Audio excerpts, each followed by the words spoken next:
Hello बच्चों। हम लोग बेटा अर्थमेटिक का लेवल 1 पढ़ रहे हैं और लेवल 1 में आज हम अपने 7वें टॉपिक परसेंटेज के पार्ट 4 पर चर्चा करने वाले हैं। आप सभी बच्चों ने पार्ट 1, पार्ट 2 और पार्ट 3 का वीडियो बहुत अच्छी तरीके से देख लिया होगा। अब आपको बच्चों पार्ट 4 का वीडियो जब मैं आपको पढ़ाऊंगा तो बहुत अच्छे तरीके से पार्ट 4 का वीडियो आप लोगों को समझ में आएगा। ठीक है बच्चों?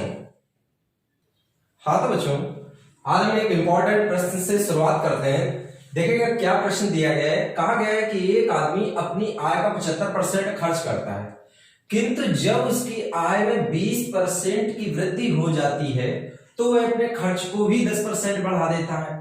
तो अब उसकी बचत में कितने प्रतिशत की वृद्धि होगी? देखिएगा बच्चों, सबसे पहले इस सवाल में हम मान लेते हैं कि उस आदमी की आय 100 है। उस आदमी की आय यहां पे हमने बच्चों कितनी मान ली? 100। अब सबसे पहले इन्होंने बताया है कि 100 में से ये आदमी 75% तो खर्चा कर देता है, तो 75% खर्च करवा दिया। अब सोचने योग्य बात यह है कि जब कोई आदमी 100 में से 75 खर्च कर देगा तो बच्चों आप सोचो कि बचेगा कितना। तो आपके माइंड में आ रहा होगा 25 बचेगा।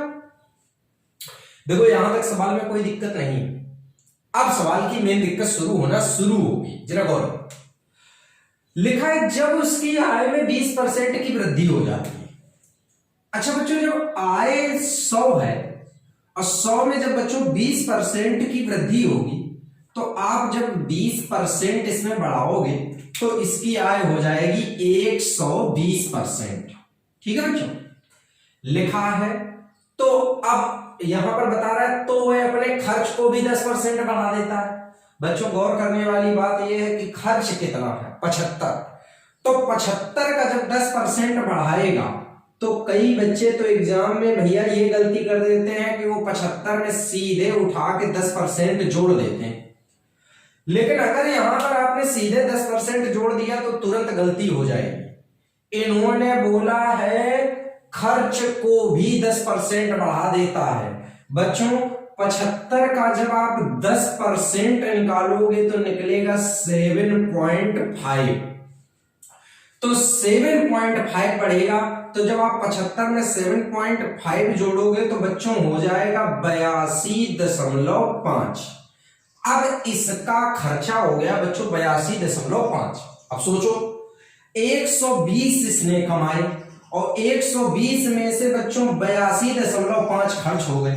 तो अगर 120 में से 82.5 घटा दोगे तो बचेगा 37.5। मतलब ये 37.5 इसकी क्या हो गई? बचत। अब प्रश्न पढ़ो। प्रश्न में बोला गया है अब उसकी बचत में कितने प्रतिशत की वृद्धि होगी? तो बच्चों बचत पहले 25 थी, अब बचत हो गई 37.5। तो यहां पर गौर करो, बचत आपकी बढ़ी कितनी? 12.5। ये जो 12.5 बचत बढ़ी है वो किस पर बढ़ी है? 25 पर। तो 12.5 बढ़े है 25 पर गुणा 100। पॉइंट हटा लीजिएगा, 0 कटेगा। 25 पंचे 125, 5 10 50। इसका मतलब इस आदमी की बचत में 50% की क्या होगी? वृद्धि होगी।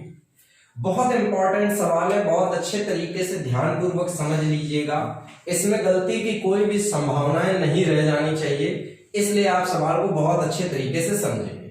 अब बच्चों हम अगला प्रश्न आपको बताते हैं। हाँ तो बच्चों अब जरा इस प्रश्न को देखिएगा कि ये प्रश्न किस तरीके से आप करेंगे एग्जाम में। देखिएगा अगर ये किसी, वैसे तो नॉर्मल एग्जाम में नहीं आता है लेकिन फिर भी अगर आ जाता है तो कोई बहुत कठिन प्रश्न नहीं है। इसकी जो लैंग्वेज दी गई वो थोड़ा सा कठिन दी गई है। लगाने का तरीका तो मैं आपको तुरंत समझा दूंगा, जरा ध्यान दीजिए। एक कर्मचारी का वेतन 12,000 रुपए बढ़ा दिया जाए तो आयकर की दर 12% से 10% कर दी जाए तो उसका परिणाम यह होता है कि जितना वह आयकर पहले देता था उतना ही अब देता है। यदि वेतन का 20% दोनों दशाओं में कर मुक्त हो तो वर्तमान आय कितनी होगी? अगर कभी इस तरीके से आपके सामने प्रश्न आ जाता है तो आप किस तरीके से इस सवाल को सॉल्व करेंगे? सबसे पहली एक बात आप लोगों को जो समझनी है वो आपको ये समझनी है कि अगर ये स्टेटमेंट कहीं पे भी लिखा होता है कि 20% दोनों दशाओं में कर मुक्त है या 15% या 10% कर मुक्त है, तो इस लाइन का हमारे सवाल के आंसर या सॉल्यूशन पे कभी कोई प्रभाव नहीं पड़ता। ठीक, पहला स्टेटमेंट तो ये समझ लीजिएगा। अब दूसरी बात आपको हम ये समझाना चाहते हैं कि अगर आप ये सवाल कुछ मानकर लगाते भी हैं तो आपका ये सवाल लंबा खींचेगा। आप कभी भी अगर इस प्रकार का सवाल आएगा तो आपको एग्जाम में कैसे लगाना है वो समझिएगा। यहां पे टैक्स की दर 12% से 10% हो गई, मतलब दर 12% से 10% हो गई, तो तुरंत इसको सिंपलीफाई कर लीजिएगा, 6:5 हो गई। ये दर का अनुपात है, तो आय का अनुपात, तो आय का अनुपात हो जाएगा 5:6। इसका मतलब यहां पर बच्चों आप समझ लीजिएगा, इस आदमी की आय कितनी बढ़ी, 1 बढ़ी। आपके हिसाब से 1 बढ़ी, सवाल में कितना वेतन बढ़ा है, 12,000। तो बच्चों 1 की वैल्यू 12,000 और 6 की वैल्यू 12 6 72,000। इस तरीके से आप इस सवाल का सॉल्यूशन देंगे। कभी भी इस तरीके का सवाल आपके एग्जाम में आ जाता है तो आप हर हाल में इस सवाल का आंसर इस तरीके से देंगे तो कभी भी आपका सवाल गलत नहीं होगा। ठीक है, अब कई बच्चे इस सवाल का बेसिक जानना चाहते हैं तो उनको मैं इसका बेसिक मेथड भी बता देता हूं ताकि कहीं कोई कंफ्यूजन ना रह जाए। ठीक है बच्चों, हाँ तो बच्चों अब मैं आपको इसका बेसिक तरीका बताता हूं कि बेसिक से आप इस सवाल को कैसे लगा सकते हैं, जरा समझिएगा। हम मान लेते हैं इस कर्मचारी का पहले वेतन, जो पहले वेतन था वो मान लेते हैं कि x था, ठीक, और वर्तमान वेतन अगर हम देखें तो वर्तमान वेतन 12,000 बढ़ा दिया गया है, तो x प्लस 12,000 हो गया बच्चों। ठीक है, अब सबसे पहली बात यहां पर ये देखिएगा, बेसिक तरीका है तो मैं आपको इसमें हर पॉइंट क्लियर कर दूंगा, जरा गौर करिए। लिखा है वेतन का 20% दोनों दशाओं में कर मुक्त है, मतलब पहले भी हम 20% पे टैक्स नहीं देते थे, अब भी 20% पे टैक्स नहीं देते हैं, तो इसका मतलब वेतन के हम बेटा 80% हिस्से पर टैक्स देते हैं, और इधर भी वेतन के 80% हिस्से पर बच्चों हम टैक्स देते हैं, क्योंकि 20% तो टैक्स फ्री है। ठीक है, अब अगला पॉइंट यहां पर समझिएगा, अगला पॉइंट क्या दिया गया है, इन्होंने कहा है कि पहले आयकर की दर थी 12%, मतलब पहले हम 12% टैक्स देते थे, तो 12% मतलब 12/100, और कह रहा है अब हम 10% टैक्स देते हैं, तो अब अगर हम 10% टैक्स देते हैं तो इसका 10% निकाल दीजिए, तो 10/100।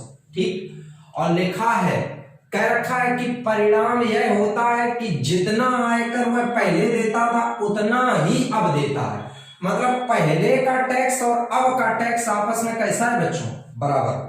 बच्चों सॉल्व कर लीजिएगा, अगर आप सॉल्व करेंगे तो यहां पर देखो 80/100 से ये 80/100 कट गया, इस 100 से आप इसको काट लीजिएगा, अब यहां पर गुणा करेंगे तो ये आएगा 12x बराबर 10x और प्लस 12 की जगह यहां पे आ जाएगा कितना बच्चों, 1,20,000। ठीक है, ये इधर आया तो 2x इक्वल टू 1,20,000। ठीक, इससे इसे काटेंगे तो x की वैल्यू आ गई बच्चों 60,000।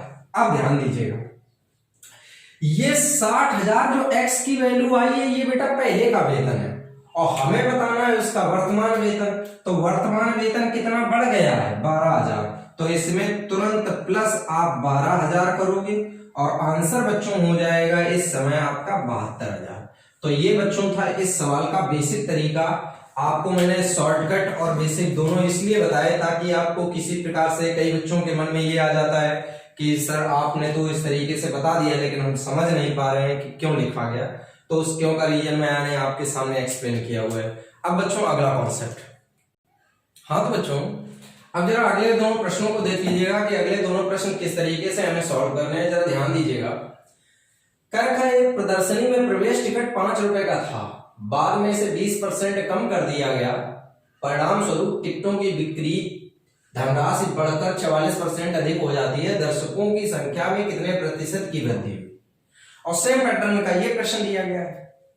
देखिएगा बच्चों, अगर हम इन दोनों प्रश्नों को बेसिक विधि से लगाने का प्रयास करेंगे तो बेसिक विधि से लगाने में ये सवाल काफी लंबे हो जाएंगे, लेकिन चलो फिर भी हम आपको एक बार इन सवालों की बेसिक विधि भी बताते हैं कि किस तरीके से आप इन सवालों को सोच सकते हैं, कैसे आप सवालों को करेंगे ताकि आप सवालों को सही तरीके से समझ पाए। जरा ध्यान दीजिएगा, जैसा कि यहां पर यह सवाल दिया गया है, आपसे कह रहा है एक प्रदर्शनी में प्रवेश टिकट 5 रुपए का था, बाद में इसे 20% कम कर दिया जाता है।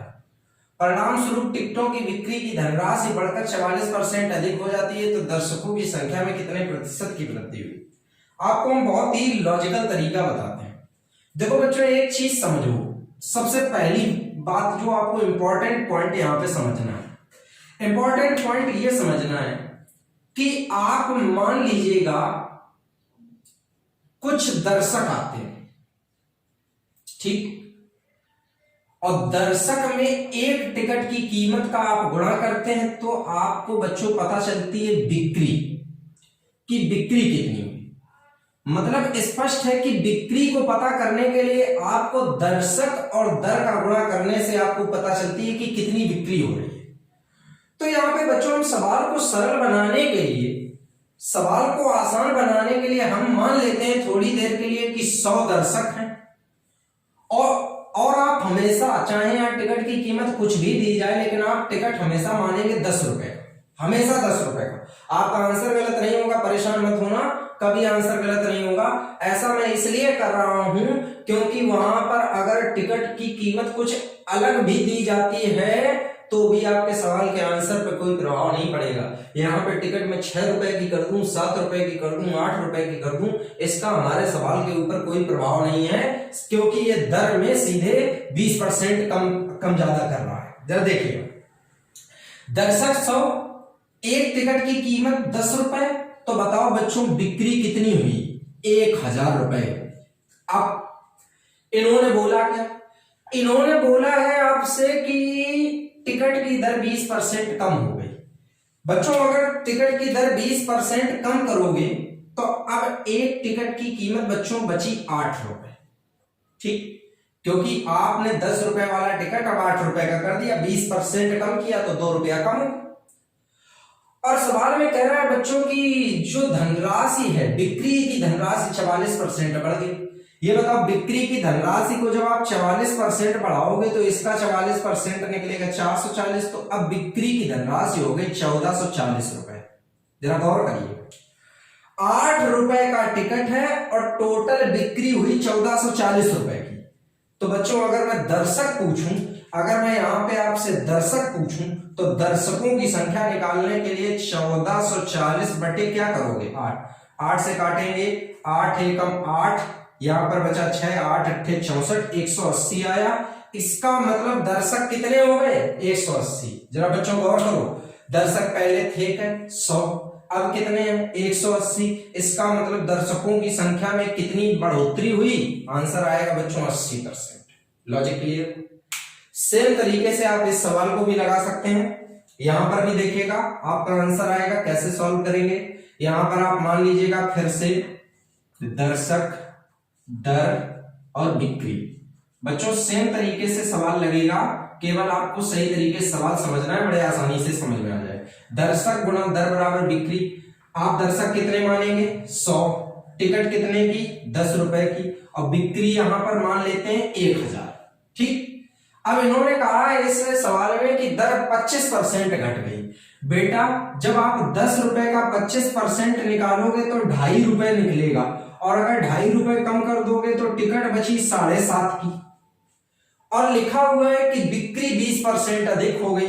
बिक्री 20% बढ़ जाने का मतलब हो गई अब बिक्री 1200। जरा गौर करिएगा, यहां पर 7.5 रुपए का टिकट है, बिक्री 1200 रुपए है। हमें दर्शक बताने हैं, अगर हम दर्शक बताएंगे तो बच्चों 1200 बटे 7.5, पॉइंट हटाइएगा सर, यहां पर 10 आ जाएगा। आप सिंप्लीफाई कर सकते हैं, 15 पना 75, 15 अट्ठे 120, और अगर काटेंगे तो 5 दूना 10, 8 दूनी 16, मतलब 160। यहां पर देखिएगा बच्चों, जरा गौर करिएगा, इस सवाल में दर्शक पहले कितने थे? 100, और इस समय आपके दर्शक कितने हैं? 160। इसका मतलब यहाँ पर दर्शकों की संख्या कितने परसेंट बढ़ गई? 60%। तो इस तरीके से बच्चों आप इस सवाल का आंसर निकाल सकते हैं और दोनों सवाल आप सॉल्व कर सकते हैं।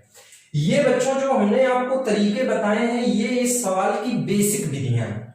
अब मैं आपको इन सवालों के ट्रिक बताता हूं कि कैसे लगाएंगे। हाँ तो बच्चों, अब इन दोनों सवालों का जरा देखिएगा ट्रिक, कैसे आप सवाल को तुरंत आंसर दे पाएंगे एग्जाम में, जरा ध्यान दीजिएगा। यहां पर आपको जब भी आप इस सवाल का आंसर देंगे तो मैं आपको एक बहुत ही अच्छी विधि बता रहा हूं। सबसे पहले तो आप 100 लिखेंगे, फिर ये देखेंगे कि मतलब बिक्री कितनी बढ़ी, 44%, 144। और देखो टिकट कितनी घटी, 20। तो बताओ बची कितनी, 80। सॉल्व कर लीजिएगा, 0 से 0 काटो, 8 से काटोगे 18, 8 144, 18 10 में 180। ये बताएंगे बच्चों दर्शक आपने माने कितने थे, 100, हो गए 180। बताओ बच्चों कितने बढ़े, 80%। ठीक है, इसी तरीके से आप देखिएगा इस सवाल को सॉल्व कर सकते हैं, तुरंत आपका आंसर आ जाएगा बच्चों। यहाँ पर जब आप इसे सवाल को सॉल्व करेंगे तो दर्शक पहले कितने, 100, फिर यहाँ पर आपकी बिक्री बढ़ी 20%, तो बच्चों 120, टिकट 25% घटी 75। काट लीजिएगा यहाँ पे, 25 तिया 75, 25 चौका 100, 3 चौको 12, 40, 4 चौको 16, मतलब 160। देखो बच्चों 100 से 160 कितने दर्शक बढ़ गए, 60%। तो ये देखिएगा, ये इन दोनों सवालों को लगाने की एक फास्ट ट्रिक है जिसके माध्यम से आप तुरंत सवाल का आंसर दे सकते हैं। आप दोनों सवालों की ट्रिक को नोट कर सकते हैं। ठीक है बच्चों।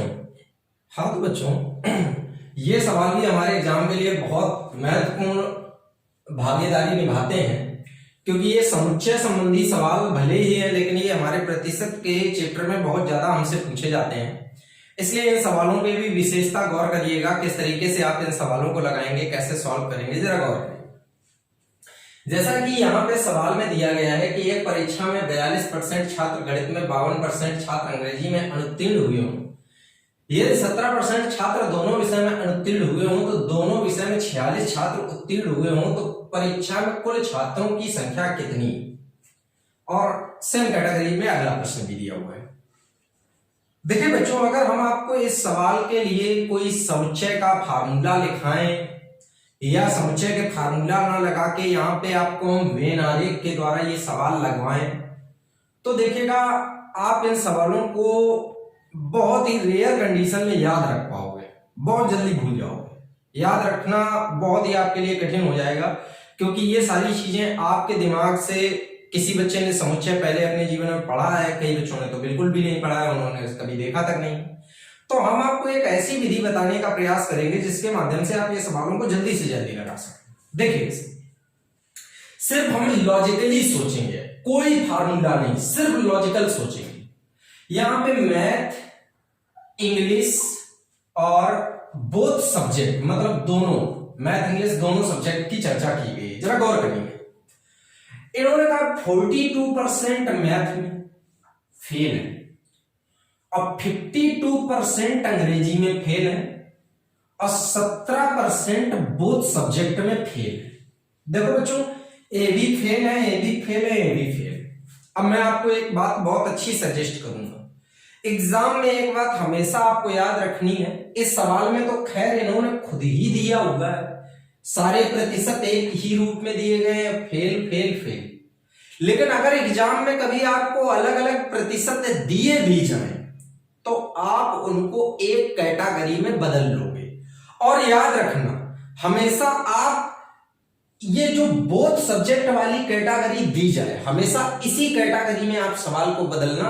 अगर बोथ पास वाले हैं तो पूरे सवाल को पास में बदल लो, बोथ वाले अगर फेल हैं तो पूरे सवाल को फेल में बदल लो। अभी आपको इसका रीजन क्लियर हो जाएगा क्यों ऐसा मैं कह रहा हूं, जरा गौर करिए। एक बात बताइए बच्चों, यहां पे ये कह रहे हैं कि मैथ में 42% लोग फेल हैं, इंग्लिश में 52% लोग फेल और 17% दोनों विषय में फेल।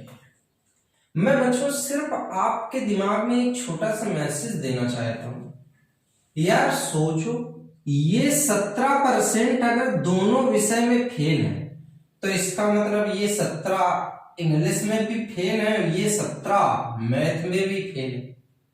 मतलब बच्चों स्पष्ट है कि जब आपने फेल वाले स्टूडेंट की काउंटिंग की होगी तो इन बच्चों को आपने यहां पे भी गिना होगा और इन बच्चों को बेटा आपने यहां पे भी गिना होगा।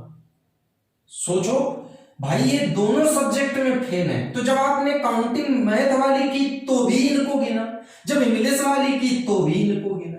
अच्छा जरा गौर करो, अगर हम 42 मैथ में फेल, 52 इंग्लिश में फेल, टोटल फेल को जोड़ें तो 52 प्लस 42 मतलब 94% आपके फेल निकले। लेकिन बच्चों आप सोचो, आपने इन 17 को यहां पे भी गिन लिया और यहां पे भी गिन लिया। कहने का मतलब सीधा है हमारा कि आप 17 को 2 बार गिन चुके हो, तो आप एक बार इसमें से 17 कम कर लो। जैसे ही बच्चों आप 17 कम करोगे तो आपके 77% छात्र जो निकलेंगे वो प्योर फेल निकलेंगे। बच्चों जब 77% आपके पूरी तरीके से फेल निकलेंगे तो अब सोचो, अगर कुल छात्र 100 हुए, अगर कुल छात्र बच्चों 100 हुए, 100 में 77 फेल हैं, तो फिर आपके पास होंगे 23%। आपके 23% पास हैं। सवाल में 46 छात्र उत्तीर्ण हैं, तो बेटा 23 की वैल्यू आप 46 करो, 23 दूना 46, तो 1 की वैल्यू 2। अब जब 1 की वैल्यू 2 हो गई, इसका मतलब यहां पर आप लिख सकते हो सवाल में बच्चों 100% की वैल्यू यहां पर कितनी निकलेगी, 200। इसका मतलब कितने छात्र हैं, 200। तो इस तरीके से आप अगर इस सवाल को लगाएंगे तो कभी आपसे सवाल में गलती भी नहीं होगी और कभी आप सवाल में भटकेंगे भी नहीं। अब उस सवाल को भी हम जरा बताते हैं, जरा गौर करिए। यहां पे अंग्रेजी, गणित, इंग्लिश, मैथ, बोथ सब्जेक्ट, ठीक। सबसे पहले आप बोथ सब्जेक्ट में देखो, लिखा है 20% छात्र दोनों विषय में अनुत्तीर्ण हैं। 20% बोथ सब्जेक्ट में आपके फेल हैं, तो बेटा 20% फेल। अब आप इनको भी फेल बना लो, इनको भी फेल बना लो। कैसे बनाओगे जरा देखो। किसी परीक्षा में 60% छात्र अंग्रेजी में तथा 70% गणित में उत्तीर्ण है, तो हम उत्तीर्ण को अनुत्तीर्ण में कैसे बदलें? 60 उत्तीर्ण तो 40 अनुत्तीर्ण, और 70 आपके इधर उत्तीर्ण तो 30 अनुत्तीर्ण। अब जरा गौर करिए बेटा, 40 इंग्लिश में फेल, 30 मैथ में फेल, 20 दोनों में फेल। एक बात बताइए बच्चों, इन 20 की काउंटिंग आपने यहां पे भी की, यहां पे भी की। अगर आप कुल मिला के फेल देखोगे तो 40 और 30 70 आए, लेकिन बच्चों आपने इन 70 में से 20 को 2 बार गिना, तो 20 को तुरंत माइनस कर लो, तो आपके बचे कितने, 50%। 50% बच्चों आपके फेल है। अब जब 50% आपके छात्र फेल हैं, तो फिर पास कितने हैं, 50%। ये आपके पास हैं। 50% की वैल्यू बच्चों यहां पर दी गई है आपको कितनी, 2500। तो बेटा 50% की वैल्यू जब आप 2500 करोगे तो यहां पर काटेंगे तो 1% की वैल्यू बेटा मिली 50। भैया मेरे 100% की वैल्यू बन गई 5000। तो किस तरीके से आप इन सवालों को सॉल्व करेंगे, आप सभी बच्चे इन सवालों को समझ गए होंगे अच्छे तरीके से। इन प्रश्नों को लगाने का ये सबसे आसान और अच्छा मेथड है। अब मैं आपको बच्चों अगले प्रश्न के बारे में बताता हूं। हाँ तो बच्चों जरा आप अगले दोनों सवालों को जरा देखिएगा। ये भी हमारे पिछले सवालों के ही हिस्से हैं, लेकिन बस इन सवालों की विशेषता मैं आपको बता देता हूं कि ये दोनों सवालों में अनिवार्यता लागू कर दी जाती है। अनिवार्यता लागू करने का मतलब ये हो जाता है कि जब आपसे ऐसा बोला जाए कि कम से कम ऐसा होना तो जरूरी ही है। मतलब जैसे कि आपको हम एक नॉर्मल सा एग्जांपल देते हैं, जैसे कि मान लीजिएगा मैं आपसे कहूं कि यहाँ पर दो लोग चुनाव लड़ रहे हैं, ठीक। अब गांव के सभी लोगों को किसी एक आदमी को तो वोट डालना ही डालना है, तो यहां पे मैंने अनिवार्यता लागू कर दी कि हर एक को वोट डालना ही डालना, चाहे वो किसी को भी डाले, लेकिन वोट डालना। तो जब भी कभी इस तरीके का आपको सिस्टम दिया जाए तो उन सवालों को लगाने का मैं आपको एक बहुत अच्छा तरीका बताऊंगा, जरा गौर करिए इन्होंने कहा एक छात्रावास में 600 लड़के हैं, प्रत्येक लड़का हॉकी अथवा फुटबॉल अथवा दोनों खेल खेलता, और 75% लड़के हॉकी खेलते हैं और 45% लड़के फुटबॉल खेलते हैं, तो कितने विद्यार्थी ऐसे हैं जो दोनों खेल खेलते हैं? अच्छा ये सोचो, सबसे पहले तो आप ये सोचिएगा बच्चों कि स्कूल में माना कुल छात्र 100% है। देखिएगा, अगर हम यहां पर टोटल छात्र देखें तो टोटल छात्र अगर यहां पर हम मान लेते हैं कि 100% है, अब गौर करना 100% में से बेटा 75% लोग तो हॉकी खेलते हैं, ठीक, और 45% लोग बेटा फुटबॉल खेलते हैं। तो जरा गौर करना, दोनों को जोड़ो, 5 5 10 का 0, 7 4 11 1 12। अब बच्चों यहां पर 120% छात्र आ गए, तो सोचो छात्र टोटल थे क्या 100 और आ रहे हैं कितने 120, तो स्पष्ट है कि कितने लोग ऐसे हैं जो दोनों खेल खेलते हैं। तो आप समझ गए कि इसमें से कितने कैंडिडेट 20% कैंडिडेट ऐसे हैं जो दोनों खेल खेलते हैं। आपसे पूछा गया है कितने विद्यार्थी दोनों खेल खेलते हैं, 600 का 20%, तो 600 का जब आप 20% निकालेंगे तो 20/100 0 0 0 0, 6 दूनी 12 मतलब 120 छात्र, 120 छात्र आपके ऐसे हैं जो दोनों खेल खेलते हैं। तरीका आपको क्लियर हो गया होगा। अब इस सवाल का ये उल्टा देखिएगा दिया गया है, जरा समझिएगा। सबसे पहले यहां पर 72% लोग बेटा यहां पर क्या पीते हैं, चाय पीते हैं। 44% लोग बेटा कॉफी पीते हैं। दोनों को जोड़ोगे तो 4 2 6 7 4 11 116% लोग बन गए। ये बताइएगा टोटल 100% लोग थे और 116% कैंडिडेट आपके आ रहे हैं, तो ये बताइएगा कितने ऐसे कैंडिडेट हैं जो आपने 2 बार गिन लिए, तो 16% लोगों को आपने 2 बार गिना। आपके हिसाब से 16% लोग दोनों बार गिने, यहाँ पे 40 छात्र दोनों को पीते हैं, तो 16% की वैल्यू बेटा कितनी आएगी 40। सॉल्व करिएगा, यहाँ पर अगर देखेंगे 4 चौको 16 4 10 40, ठीक, और काट लीजिएगा 2 दूनी 4 2 पंचे 10, तो बेटा 1% की वैल्यू निकलेगी 5/2। हमें चाहिए 100% की वैल्यू, तो 5/2 गुणा 100। सॉल्व करिए, 5 2 से काटा 50, 5 पंचे 25 मतलब 250। इसका मतलब टोटल यहां पर कितने छात्र हैं, तो आंसर आया बच्चों 250। किस तरीके से आपको इन सवालों को लगाना है, कैसे आपको सॉल्व करना है, आप मेरी सारी स्ट्रेटजी को समझ पा रहे होंगे अच्छी तरीके से। दोनों सवालों को अच्छी तरीके से आप नोट कर लीजिएगा और बहुत अच्छे तरीके से समझ भी लीजिएगा। अब मैं आपको अगला कॉन्सेप्ट बताता हूं। हाँ तो बच्चों, अब जरा इस प्रश्न को देखिएगा कि ये दोनों प्रश्न किस तरीके से आप एग्जाम में सॉल्व करेंगे। दिया गया है कि चीनी के मूल्य में 10% कमी हो जाने के कारण दुकानदार 2250 रुपए में 25 किलो चीनी अधिक प्राप्त करता है। चीनी का मूल्य प्रति किलोग्राम पहले कितना था? देखिएगा बच्चों कैसे इस सवाल को आप लगाएंगे। देखो भैया, मेरे एक बात समझ लो कि दुकानदार 2250 रुपए लेके मार्केट पहुंचा। सोचो आप लोग कि जैसे 2250 रुपए लेके मार्केट ये पहुंचा, और जब मार्केट में पहुंचा तो इसे पता चला कि भाव 10% का घट गया। अब बच्चों आप लोग खुद सोचो कि जैसे रेट अगर किसी भी चीज का कम हो जाएगा, तो अगर आप उतनी ही सामान खरीदने जितना घर से गए हो तो आपको रुपए बच जाएंगे। सोचने वाली बात यह है कि जब भाव घट जाएगा तो रुपए बच जाएंगे। तो जब बेटा भाव घटा तो इसको रुपए बचे। अब बचत इसको कितनी होगी, जितना भाव कम हुआ, तो 10% भाव कम हुआ तो इसको 10% रुपए बच गए। 10% मतलब अगर आप सॉल्व करेंगे तो 225 रुपए बेटा इसको बच गए। अब हुआ क्या, जब इसको बेटा 225 रुपए बच गए तो इसने क्या किया कि 25 केजी चीनी अधिक प्राप्त करता है। तो ये बताइएगा इस बचे हुए रुपए में ही तो इसने 25 केजी चीनी अधिक पाई।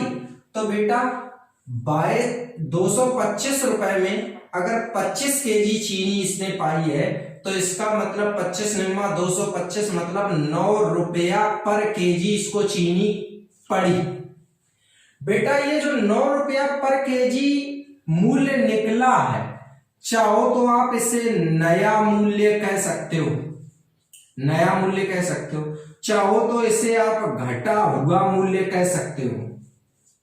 ठीक, दोनों ही चीजें इसमें आप बोल सकते हो, घटा हुआ मूल्य भी यही है, यही नया मूल्य है। लेकिन हमें भैया पुराना मूल्य पूछा गया है कि चीनी का मूल्य पहले कितना था, मतलब पुराना मूल्य आपसे पूछा गया है। तो अगर आपसे पुराना मूल्य पूछा गया है तो आप कैसे लगाओगे, समझो। 9 रुपया पर केजी में आप तुरंत 100/90 का गुणा करोगे। बेटा 100/90 का मतलब समझ लीजिएगा, यहां पर 10% की कमी है तो मतलब 90।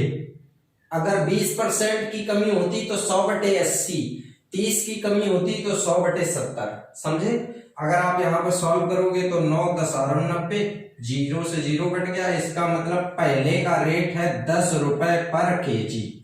तो किस तरीके से ये सवाल आप निकालेंगे, कैसे आप सॉल्व करेंगे, ये आपको समझ में आ गया।